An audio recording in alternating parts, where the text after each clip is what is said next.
수업을 진행하도록 하겠습니다. 오늘 여러분들 이제 진도 나갈 곳은 지난 시간까지 이제 박정희 정부의 그런 이제 정치적인 그런 변화들을 살펴봤고요. 이제 박정희 정부의 경제와 사회의 변화 모습들을 간단하게 여러분들 내용을 살펴보려고 합니다. 예, 박정희 정부의 경제와 사회.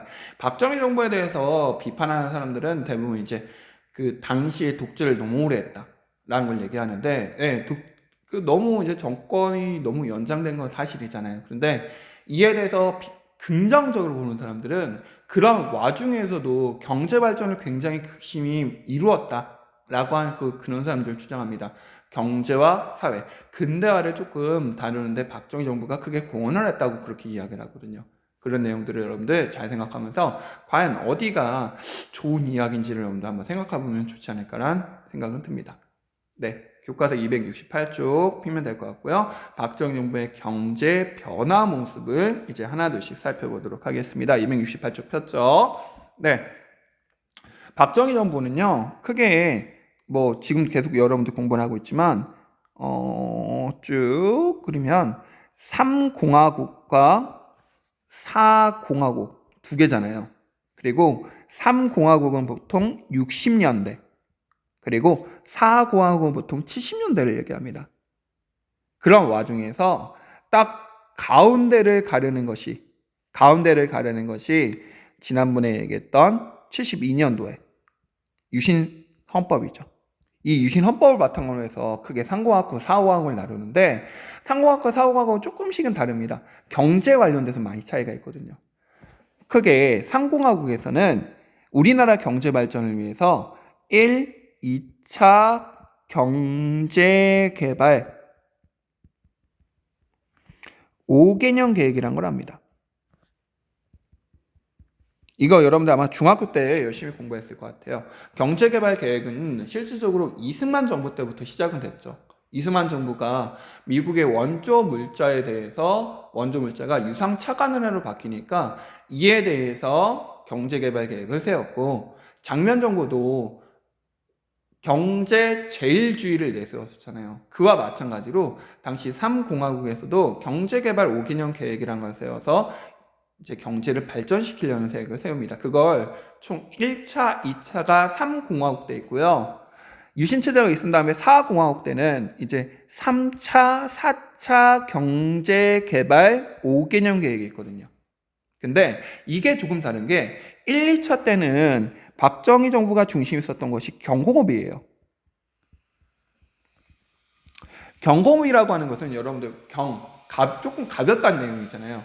그냥 기술 또는 자본이 적게 들어가는 공업을 보통 경공업이라고 이야기를 합니다. 쉽게 생각하면은 여러분들 그냥 간단하게 말하면 당시 근데 이때 가장 많이 팔렸던 것은 가발이긴 하거든요. 예. 아직 그냥 쉽게 만들 수 있는 거니까. 3, 4차 경제개발 계획은 크게 중화공업이거든요. 그래서 이때는 진짜 우리가 생각하는 지금의 시스템과 같이 대규모의 공업 단지가 조성되고요. 그리고 이런 와중에서 자동차, 전자, 그 다음에 제철과 같은 산업이 굉장히 발달돼요. 대표적인 제철 산업이 여러분들 포항제철이잖아요. 포항제철. 그리고 각종 조선소가 생기고요. 한마디로 이때는 진짜 경제가 쭉 급속도로 발전했던 시대거든요. 말 그대로 고도 성장을 이루었기 때문에 이 시대를 우리는 보통 뭐라 그러냐? 한강의 기적이라는 경제 발전을 이루었던 시대라고 보통 이야기를 하긴 합니다. 그게 1, 2차 때는 토대를 다졌고 3, 4차 때는 그걸 바탕으로 해서 경제가 크게 성장을 했다라고 여러분들 생각하면 될 것 같아요. 그렇게 굉장히 여러분들 산업이 발전됐던 시대, 이때가 3공화국, 4공화국 때입니다. 그럼 조금 더 자세하게 들어갈게요. 3공화국 때의 내용을 보도록 할 텐데요. 교과서 268쪽에 경제개발 5개년 계획은 어떻게 추진되었을까 한번 읽어보도록 하겠습니다. 1962년부터 추진된 경제개발 5개년 계획은 자립경제를 포함하며 경공업 위주의 수입 대체 산업을 육성하는 것으로 시작됐다. 원래 박정희 정부의 목표는요. 우리가 경제를 하기 위해서는 수입 대체 산업을 발전하면 되는 거 아니냐라고 했거든요. 쉽게 생각하면은 수입에 의존하고 있던 물자를 국내에서 생산 공급하는 산업이에요. 이게 박정희 정부만 한 게 아니라 다른 2차 세계대전 이후에 이제 성장하는 국가들이 이렇게 했거든요. 근데 문제는 이런 수입 대체를 하려고 그러면은 원재료가 되게 많아야 돼요. 우리나라 여러분들 자원이 좀 많나요? 솔직히 얘기해서 자원은 북한 쪽이 더 많습니다.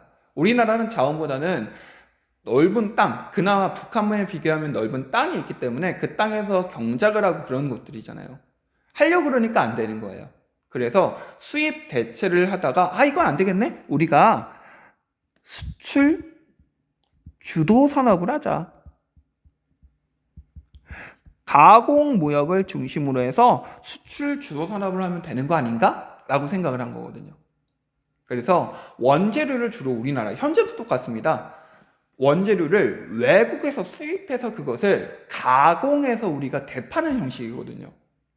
근데 이렇게 하려고 그러니까 박정희 정부가 어떻게 하냐? 첫 번째는 기업 활동을 적극적으로 지원을 해줘요. 기업 활동. 왜냐? 수출을 하려고 그러면 싼 가격에 해야 되잖아요. 싼 가격에.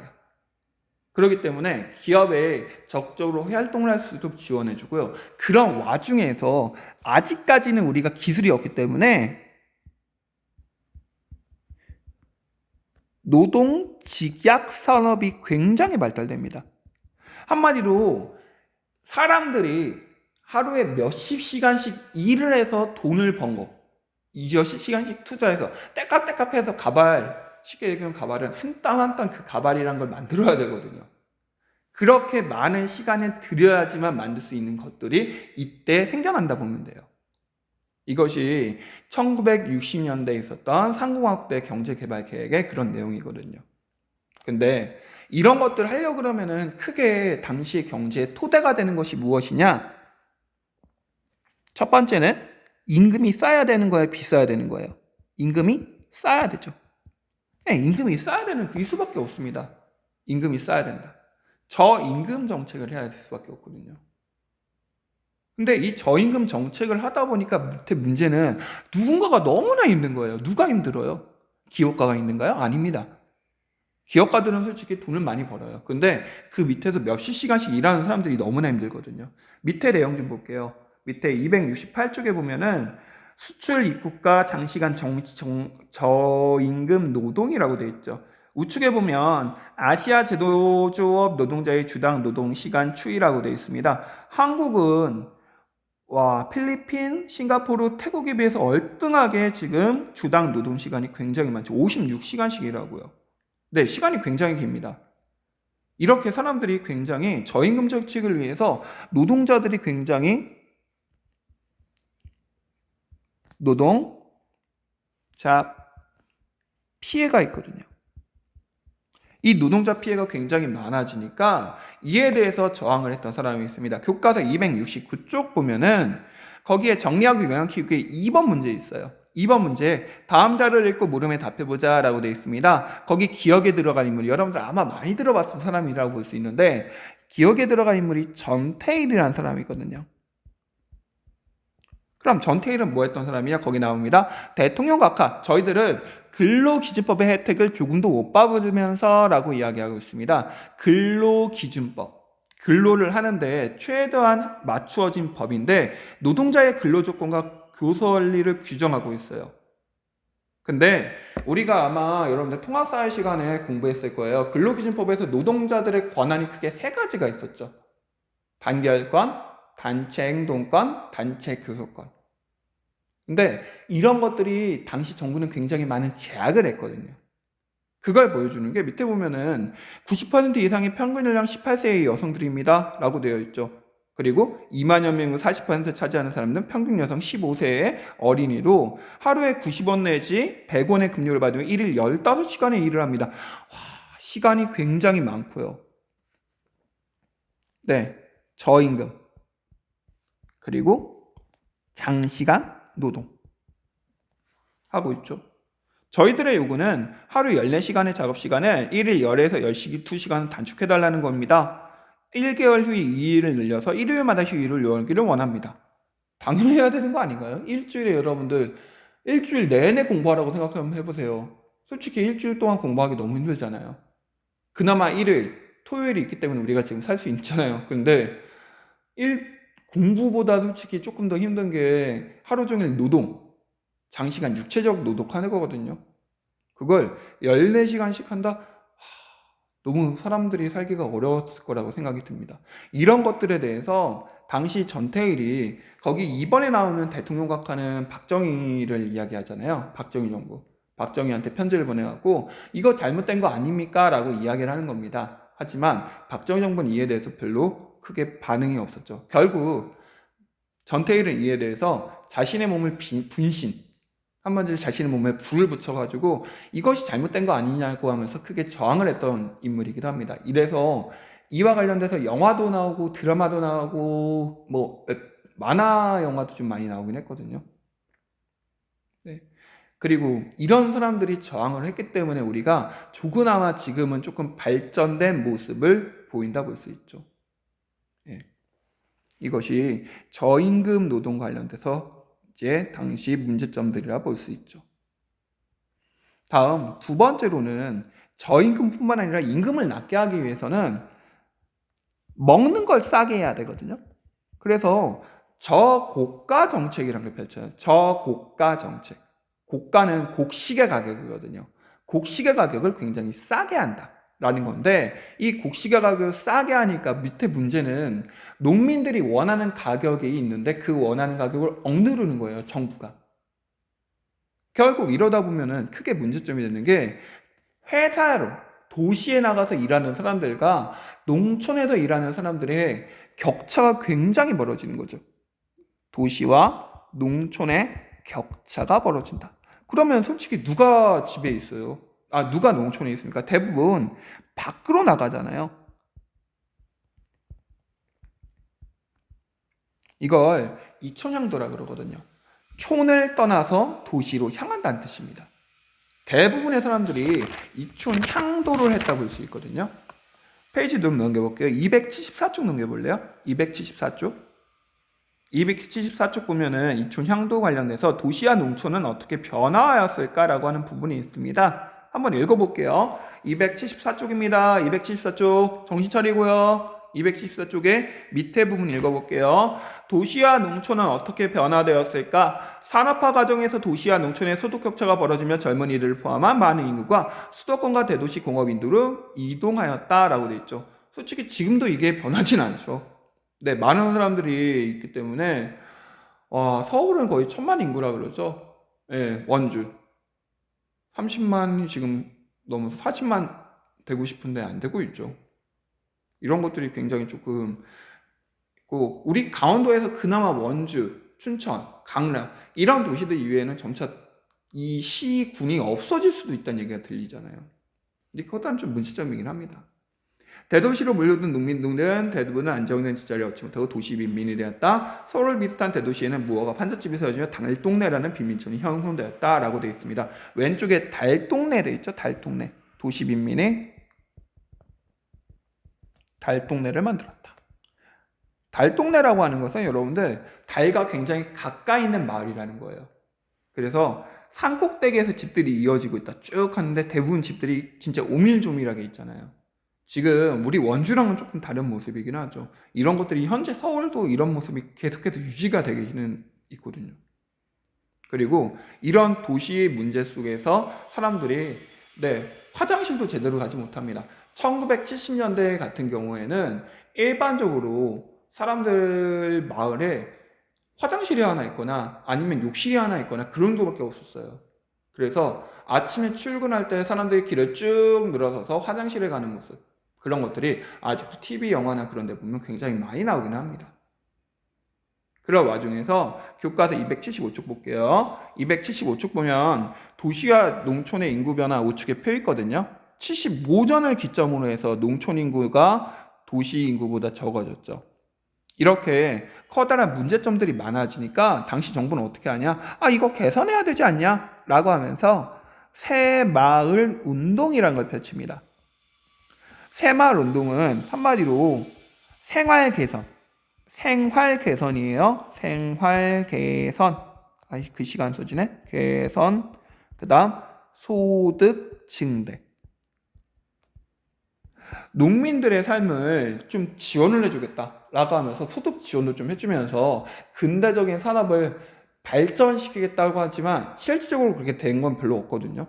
그리고 그거보다는 단순히 유신 체제의 정당성을 부여했다 라는 비판을 많이 받습니다. 새마을운동, 농촌의 어려움을 어떻게든 극복하려는 그런 움직임이었지만 제대로 되지는 못했었다라고 여러분들 정리하면 되겠죠. 이게 1960년대와 70년대에 관련돼서 당시의 모습이라고 볼 수 있습니다.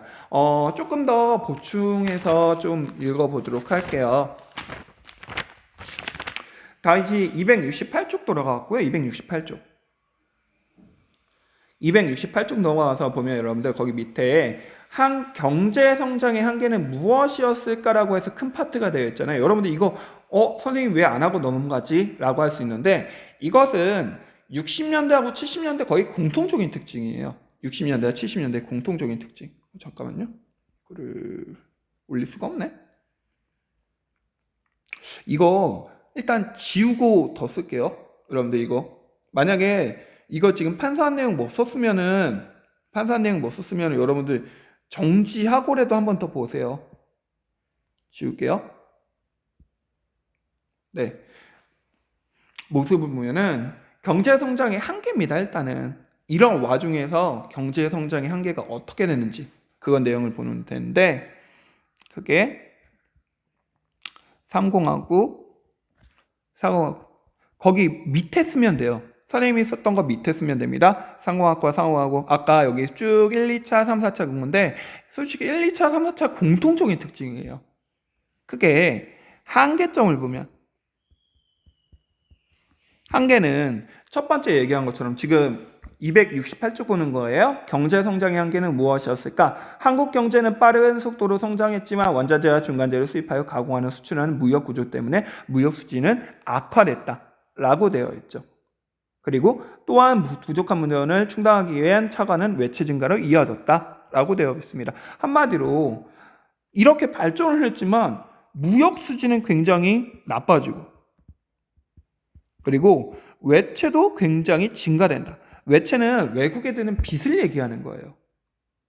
그런 한마디로 무역 수지와 외채 증가에 대외 무역 의존도가 굉장히 증가된다. 현재도 그러거든요. 아니 어떻게 라면 하나에 1,000원이 되는 게 컵라면 하나에 1,000원이 되는 게 그 우크라이나 전쟁한 것 때문에 그렇대요. 근데 우크라이나 전쟁은 굉장히 오래전에 했잖아요. 근데 왜 아직까지도 이게 영향을 있는지 모르겠습니다.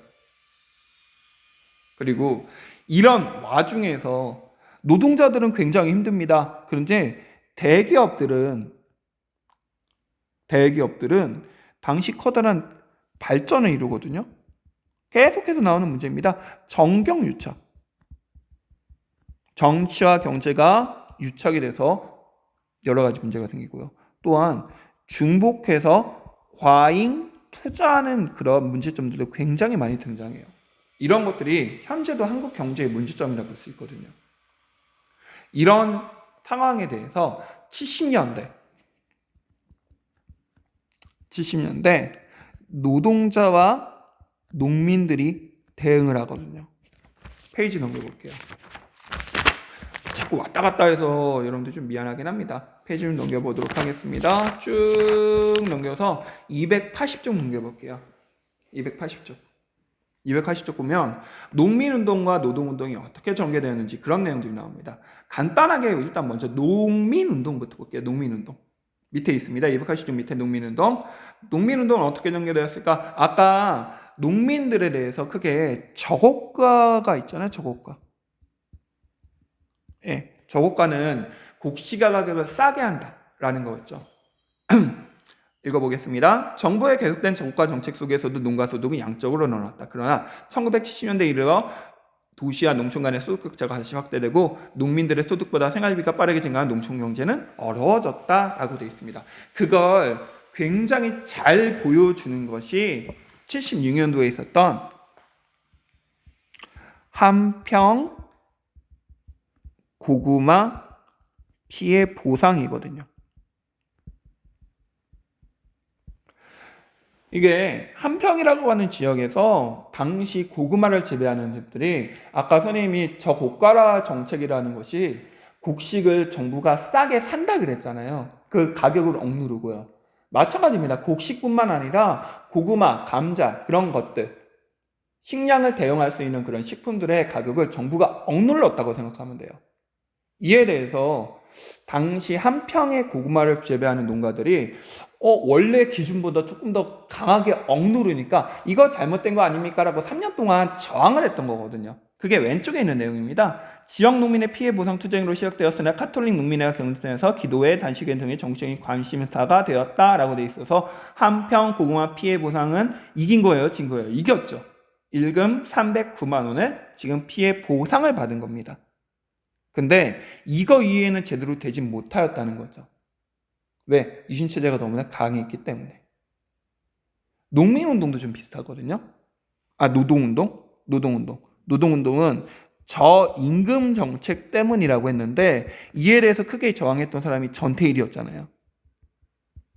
60년대 전태일의 저항이 있었습니다. 그런데 이런 와중에서 너무나 힘들었던 거예요. 280쪽 위에 보면은 노동운동은 어떻게 전개되었을까? 1960년대 이후 노동자 수가 크게 증가됐지만 이들의 생활환경과 작업조건은 열악했다. 70년대 들어 경공업 수출의 지기를 두르고 정부의 중화학 공정책의 노동지역성에 타격을 입어 노동자의 형편이 더욱 열악해졌다. 70년대 노동운동은 전태일의 분신 이후 조금씩 성장하였다. 주로 섬유산업에 종사하는 여성 노동자를 중심으로 회사 측이 지원하는 어용노조에 반대하는 노조 민주화운동이 전개되었다.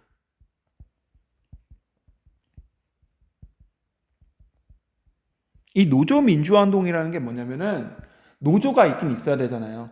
노동조합. 근데 노동조합을 정부가 아니래. 기업가가 자신들이 뽑고 싶은 사람들을 뽑은 거예요. 노조. 그래서 기업과 노조가 연합을 하게 만드는 거거든요. 기업가가 기업에 저항하지 못하는 사람들을 당시 노조위원장에 앉힘으로써 한마디로 노조가 노동자들의 이야기를 반영하는 게 아니라 기업가의 이야기를 반영하는 그런 좀 안 좋은 상황이 생긴 겁니다. 그런 것들을 보통 어용노조라고 그러거든요. 잘못된 거 아니냐라고 하면서 노동자들이 저항을 했던 것을 노조 민주화운동이라고 그러는데 밑에 보면은 생각톡톡에 민주노조의 씨앗을 뿌린 동일방직 노동자들이라 되어 있어요. 동일방직.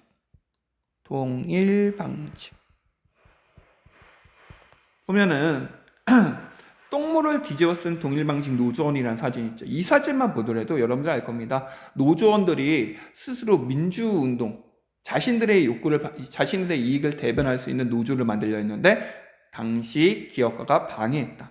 회사가 방해했다. 라고 여러분들 정리할 수 있을 거고요. 이런 와중에서 정부는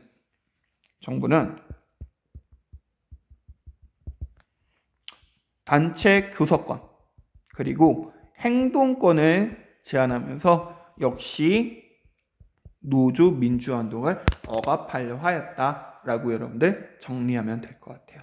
이게 1960년대, 70년대 관련돼서 경제사정을 막 정리를 했다 볼 수 있습니다. 네. 오늘 수업 여기까지 이렇게 정리하도록 할 테고요. 이런 와중에서 이제 1970년대가 마지막으로 1980년대 등장하는데 80년대는 이제 굉장히 특이한 사람이 한 명 등장하죠. 특이한 한 사람이 들어가는 건 다음 시간에 여러분들 내용을 살펴보도록 하겠습니다. 수업 마치도록 할게요. 고생했습니다.